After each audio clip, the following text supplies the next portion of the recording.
माझे काका गेले, आपले दादा त्याच्यात गेले, पण आज व्हीएसआरच्या माध्यमातून सीएमांची फ्लाईट तिथे घेतल्या जातात, सगळ्या मंत्र्यांच्या फ्लाईट घेतल्या जातात, तिथं दुसरे उपमुख्यमंत्र्यांच्या फ्लाईट घेतल्या जातात. त्यांच्या सेफ्टीबद्दल तर आपण विचार केला पाहिजे. एक नेता आमचा गेला, पण बाकी नेत्यांचं काय?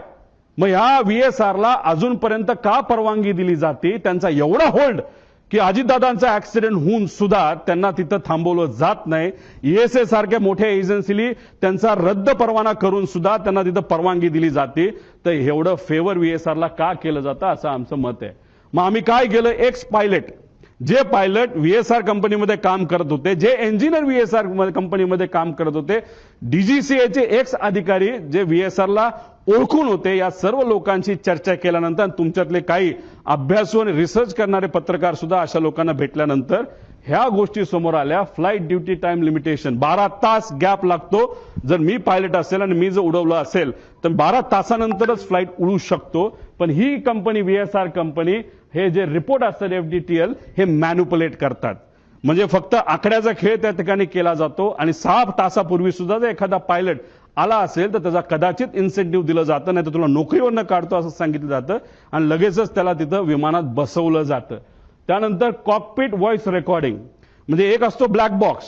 ब्लॅक बॉक्समध्ये फक्त आवाज स्टोअर होतो असं नाही, आवाजाबरोबर ते जे इक्विपमेंट्स आहे ते कसे बिहेव करत होते, कुठं काय एक्सेलरेशन होतं, स्पीड काय होतं, आपली पोझिशन काय होती, कुठला काटा कुठं होता, हे सगळं ब्लॅक बॉक्समध्ये तिथं येतं.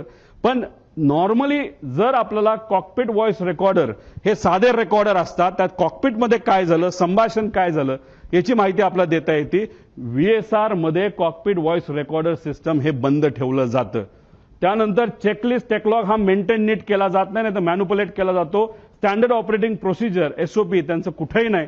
आणि कॉस्ट कटिंग मध्ये हे महाशय, ही कंपनी अतिशय माहिर आहे.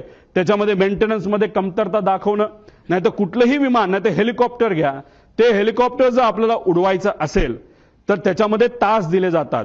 2200 तास ब्रँड टू ब्रँड, नाही तर 2500 तास. ते झाल्यानंतर इंजिन चांगलं असलं काही नसलं तर पूर्ण इंजिन 6 कोटी रुपयाचं एखाद्या सिंगल इंजिन हेलिकॉप्टरचं आपल्याला बदलावंच लागतं. महाराष्ट्रातील सर्व बातम्यांचे विश्वासार्ह व्यासपीठ, सकाळच्या सर्व सोशल मीडिया प्लॅटफॉर्मला लाईक, फॉलो आणि सबस्क्राईब करा.